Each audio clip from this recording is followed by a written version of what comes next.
ओम नमः शिवाय. परमपूज्य आईकृत सिद्धारूढ वैभव. अज्ञानी जन झाले अपार म्हणून कराया तदोद्धार. नररूपे पृथ्वीवर सांब सदाशिव अवतरला.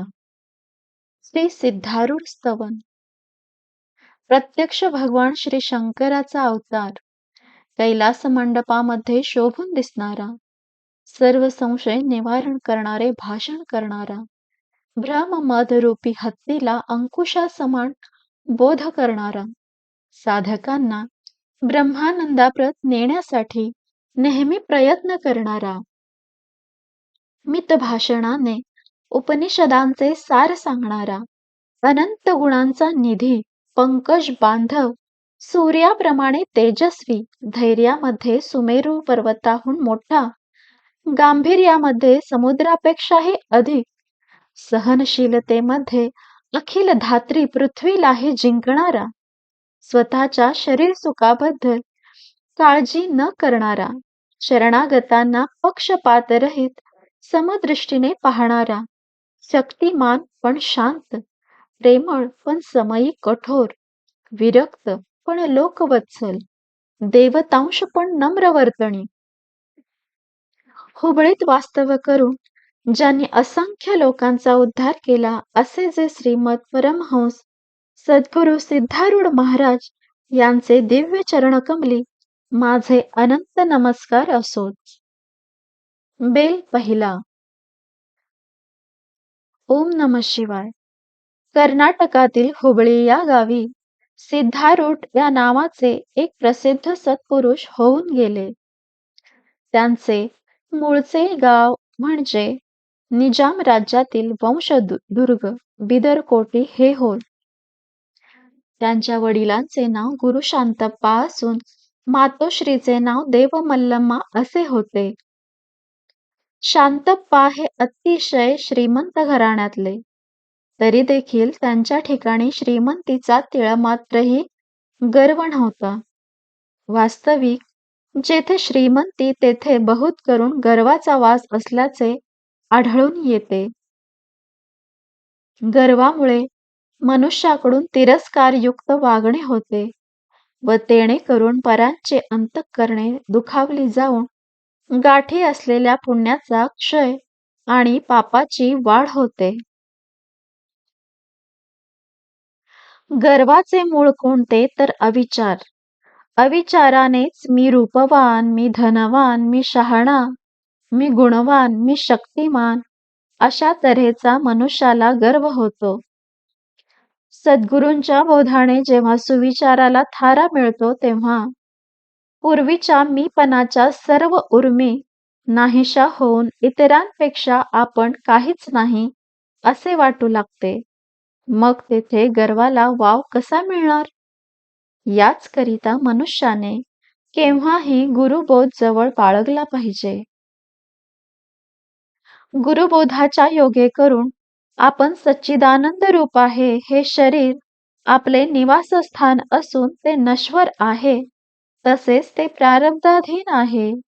देहाला कधी सुखाचा तर कधी दुःखाचा भोग असावयाचा ही जागृती सदैव राहते. त्यामुळे प्रारब्धाच्या योगे करून जरी त्याला विपुल संपत्ती मिळाली तरी देखील तो फुगून जात नाही आणि विपत्ती आली असता धैर्यही खचत नाही. गुरुशांतप्पा व देवमल्लम्मा हे जोडपे आपला लिंगाय धर्म पुरेपूर पाळीत असत.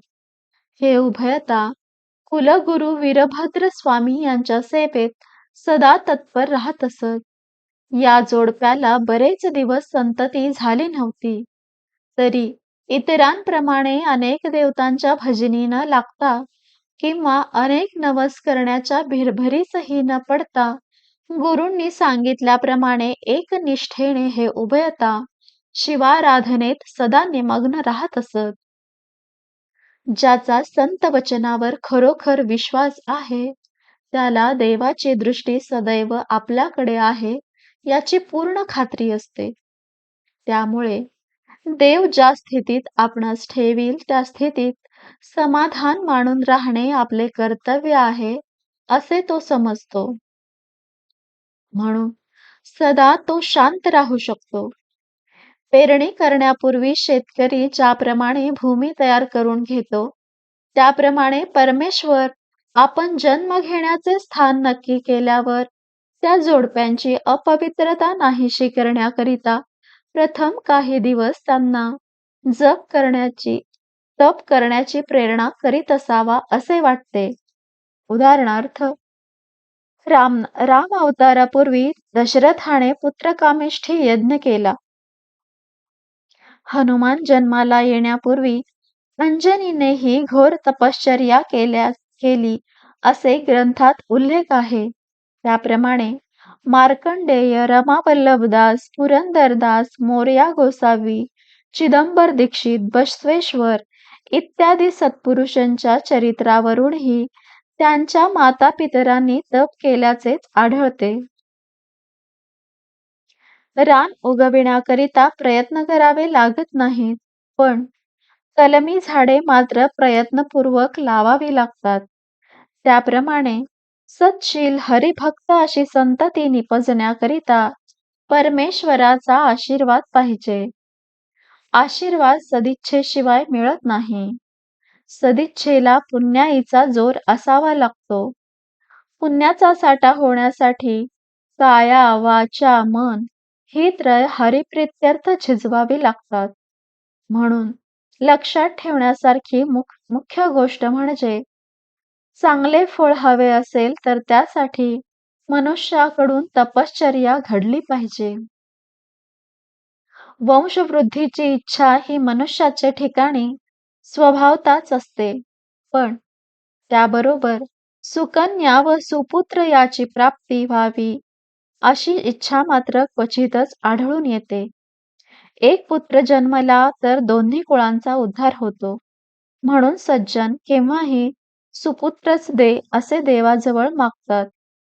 चोख्या मेळ्याने एके ठिकाणी म्हटले आहे की, ऐसा पुत्र देगा देवा लोक म्हणती ज्याला बाबा, देशील तर कन्या देई जैसी मीरा मुक्ता बाई. इतके न देववे तुझ्यान करी माझे निसंतान. यावरून कुसंततीपासून अधोगती आहे हे सांगणे नकोच. परमेश्वराचा आशीर्वाद मिळवणे हे मनुष्याचे मुख्य कर्तव्य आहे. याकरिता नामदेवांनी न मिळो खावया न वाढो संतान परी नारायण कृपा करो असे म्हटले आहे. कारण परमेश्वराचा आशीर्वाद मिळविल्याशिवाय बाकी कितीही ऐश्वर्य असले तरी त्या योगे करून मनुष्य सुखी राहू शकत नाही. एकंदरीत वरील उदाहरणावरून आतापर्यंत या पृथ्वीतलावर ज्या ज्या महात्म्यांनी अवतार घेऊन जगदोद्धाराचे कार्य केले, त्या सर्वांच्या मातापितरांनी महान तपश्चर्येच्या द्वारे देवाचा आशीर्वाद मिळविल्याचेच आढळून येते. शांतप्पाच्या घरी रोज सकाळी व संध्याकाळी कुलगुरू वीरभद्र स्वामींचे अध्यात्म ग्रंथावर निरूपण होई. त्या समयी हे जोडपे प्रेमाने व नियमाने श्रवणार्थ बसत असे.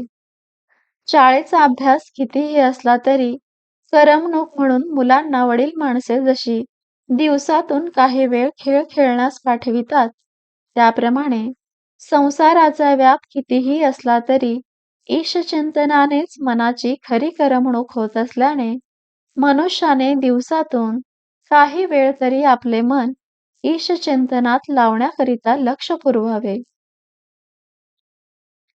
परमेश्वराचे विस्मरण होणे हा मनुष्य स्वभावच आहे.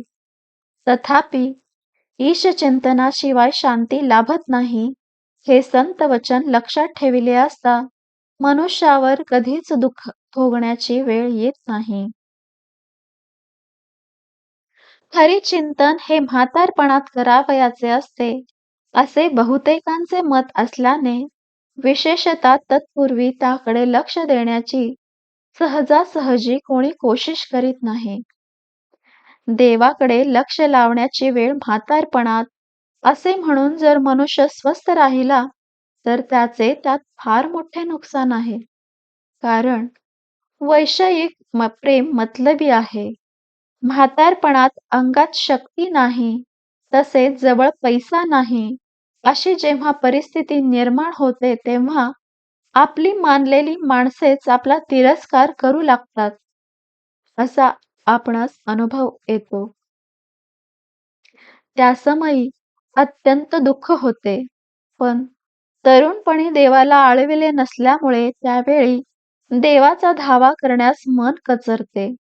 त्यामुळे होते काय तर धड माणसांचीही मदत नाही व देवाचेही सहाय्य नाही. असे होऊन मनुष्य अत्यंत बिकट परिस्थितीत सापडतो. तशी वेळ येऊ नये म्हणून हात, पाय, कान, डोळे, बुद्धी सर्व शाबूत असतानाच प्रत्येक मनुष्याने दिवसातून काही वेळ तरी हरिचिंतनात घालवावा.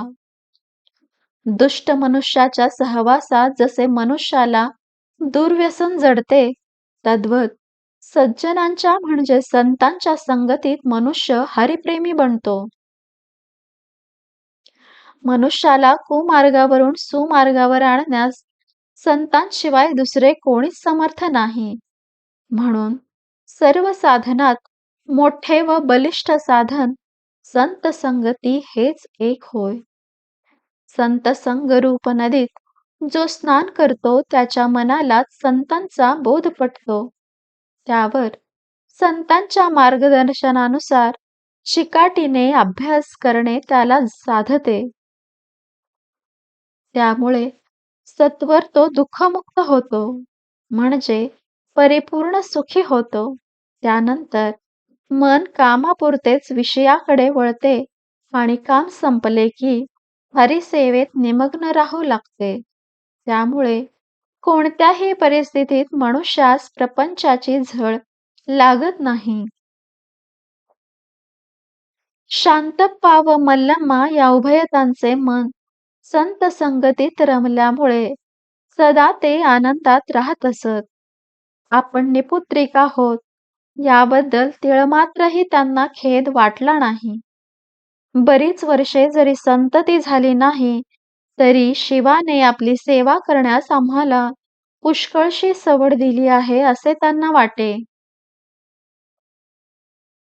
लग्नानंतर 4-5 वर्षे जर संतती झाली नाही, तर पुत्रप्राप्तीची तळमळ लागते आणि मनुष्य स्वभाव हा मनुष्य स्वभावच आहे. पुत्रप्राप्तीसाठी कोणी नवस सायास करतात, तर कोणी व्रतनेमाच्या मागे लागतात. काही अनेक देवतांच्या भजनी लागतात, तर काही लोक साधू संतांच्या आशीर्वादाची अपेक्षा करतात. परंतु खरी निष्ठा नसेल तर शेवटी त्यांची ती इच्छा अपुरीच राहते. मच्छिंद्रनाथ हे दत्तकृपा संपादन केल्यावर त्यांच्या आज्ञेनुसार जगाच्या उद्धारास्तव संचारार्थ निघाले. फिरता फिरता ते एकदा बंगाल्यातील चंद्रगिरी या गावी गेले असता एके दिवशी एका ब्राह्मणाच्या घरी ते भिक्षेला गेले. अनेक व्रते, नेम, दान, धर्म सर्व काही करूनही अद्यापि आपली पुत्रप्राप्तीची इच्छा सफल झाली नाही, म्हणून उदास झालेली ब्राह्मण स्त्री त्यांच्या झोळीत भिक्षा घालण्याकरिता आली. इतक्यात निपुत्रिकांची भिक्षा आम्ही घेत नाही, असे ते एकदम म्हणाले. तेव्हा ज्या अर्थी त्यांनी मला ओळखले त्या अर्थी हे दैवी गुण संपन्न पुरुष असावेत. त्यांच्या कृपेने आपले मनोरथ खास पूर्ण होतील असे तिला वाटले. लगेच तिने आपले मनोगत त्यांच्या पुढे व्यक्त केले. तेव्हा करुणामय मच्छिंद्रनाथांनी तिला एक चिमूट भस्म देऊन दृढ श्रद्धेने हे भस्म सेवन कर, म्हणजे तुला मुलगा होईल. 12 वर्षानंतर पुन्हा मी इकडे येईन आणि तपश्चर्या करण्यासाठी त्याला घेऊन जाईन असे सांगून ते निघाले. ब्राह्मण पत्नीने तो अंगारा लगेच सेवन न करता तसाच हातात ठेवून ती आपल्या मैत्रिणीकडे गेली आणि तिने घडलेली सर्व हकीकत तिला सांगितली. तेव्हा मैत्रीण म्हणाली, अशा विभूतीने कुठे मुले होत असतात काय? असले जोगडे बायकांना फसविण्यासाठी पुरुष नसलेली वेळ पाहून दारोदार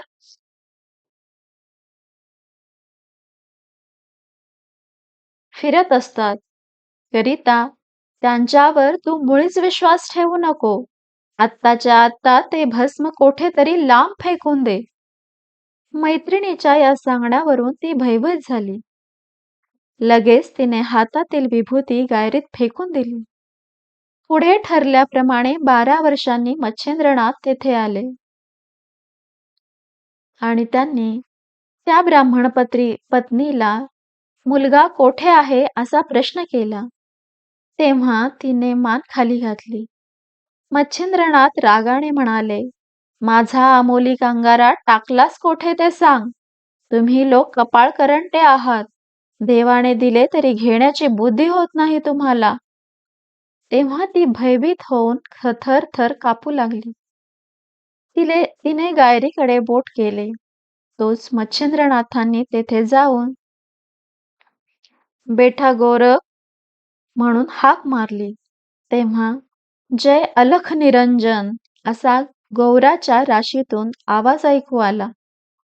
त्यावर मच्छिंद्रनाथांनी वरचा गोवर बाजूला सारला आणि मुलाचा हात धरून त्याला वर काढले. त्या 12 वर्षाच्या मुलाला पाहताच ब्राह्मण पत्नी पश्चाताप पावली. जनक राजा पुत्राअभावी रात्रंदिवस उदास राहत असल्याचे लक्षात आल्यावर एके दिवशी त्याला उद्देशून पुरोहित धौम्य ऋषी म्हणाले, याज्ञवल्क्यांच्या फलाक्षता जर तुझ्या मस्तकावर पडतील तर तू खचित पुत्रवंत होशील. करिता त्याबद्दल अमुक अशी तू खटपट कर. म्हणून त्यांनी त्यास एक उपाय सांगितला. त्यावर शुभ दिवस पाहून जनक राजा याज्ञवल्क्यांचे गुरु जे अग्निवेश मुनी यांच्याकडे गेला व त्याने याज्ञवल्क्यास आपल्याकडे भोजनास पाठविण्याची विनंती केली. याज्ञवल्क्य परमज्ञानी गुरुसेवा तत्पर असून ते गुरुगृहीच राहत असत. गुरु म्हणाले, जनका, याज्ञवल्क्य व्रतस्थ असल्याने त्याला जुलमाने तुझ्याकडे पाठविणे माझ्याने होणार नाही. हवी तर मी एक तुला युक्ती सांगेन. त्याप्रमाणे करशील तर तुझी इच्छा पूर्ण होईल. सध्या माझ्या आश्रमात 500 विद्यार्थी आहेत. त्यातील एकेकाला रोज तुझ्याकडे जेवणाला मी पाठवीत जाईन. म्हणजे सहजच याज्ञवल्क्याचा दिवस येईल. हे ऐकून जनक राजाला अत्यंत आनंद झाला. त्यानंतर मुनीस वंदन करून तो स्वस्थानी परतला. इकडे अग्निवेश मुनी विद्यार्थ्यांना उद्देशून म्हणाले, जनकाने तुम्हा सर्वांना भोजनास आमंत्रण दिले आहे. करिता उद्यापासून रोज एक एक जण जनकाकडे क्रमवार भोजनास चला. त्याप्रमाणे दुसऱ्या दिवसापासून एक एक जण जनकाकडे जाऊ लागला. भोजनोत्तर त्यांच्याकडून जनक राजा आशीर्वादाच्या अक्षता मस्तकावर घेत असे. याप्रमाणे 2 महिने लोटले. पुढे एके दिवशी जनक राजाला असे वाटले की याज्ञवल्क्य हे कदाचित शेवटच्या आठवड्यात येणार असतील. तेव्हा आज आपण मृगयेला जाऊन यावे. जनक राजा मृगयेला गेला. त्याच दिवशी इकडे याज्ञवल्क्य आले. राजाने अतिथींचा सत्कारार्थ माणसे नेमलेली होतीच. त्यांनी नियमाप्रमाणे अतिथींचे पूजन केले. भोजनोत्तर हातात अक्षता घेऊन याज्ञवल्क्यांनी राजा कोठे आहे असे विचारले. तेव्हा राजा मृगयेला गेल्याचे सेवकाने सांगितले. त्यावर राजपत्नीला बोलवा असे ते म्हणाले. राणीसाहेब 3 दिवसांच्या अडचणीत आहेत असे दासीने कळविले. तेव्हा शयनगृहाबद्दल चौकशी करून याज्ञवल्क्य चटकन शयनगृहात गेले आणि त्यांनी पलंगावर अक्षता टाकल्या. त्यावर याज्ञवल्क्य तेथून परतले. जनक राजा मृगे येऊन आल्यावर याज्ञवल्क्य येऊन गेल्याचा वृत्तांत त्याला सेवकाकडून कळाला. त्या समयी राजाला फारच वाईट वाटले. भोजनोत्तर जेव्हा राजा शयनगृहात गेला तेव्हा त्याला लाकडाच्या पलंगाला पालवी फुटलेली दिसली. हे पाहून राजा खिन्न होऊन राणीला म्हणाला, ज्यांच्या सामर्थ्याने शुष्क काष्टाला देखील पालवी फुटली, त्यांच्या कृपेने खरोखर आपली इच्छा सफल होणार नव्हती का? परंतु माझे दुर्दैव मला आडवे आले. त्यामुळे मृगयेला जाण्याची मला बुद्धी झाली आणि तुलाही अडचण आली. असे म्हणून राजा पश्चाताप पावला. शांतप्पा व मल्लम्मा हे उभयता मात्र आपले लक्ष कोठेच आजूबाजूला जाऊ न देता एकनिष्ठेने शिवाराधना करीत राहिले. त्यामुळे त्यांच्या सेवेची पूर्तता होताच देवाने त्यांची इच्छा पुरविली. त्यांना 3 पुत्र झाले. पहिल्या मुलाचे नाव वृद्धप्पा, दुसऱ्याचे मध्वप्पा व तिसऱ्याचे सिद्धप्पा अशी त्यांची नावे होत. सिद्धप्पांचा जन्म शके 1758 दुर्मुख नाम संवत्सरी चैत्र शुद्ध नवमी या शुभ दिवशी 2 प्रहरी 12 वाजता झाला. हेच सिद्धप्पा सध्या सिद्धारूढ महाराज या नावाने प्रचलित आहेत. ओम नमः शिवाय. श्री सद्गुरुनाथ महाराज की जय.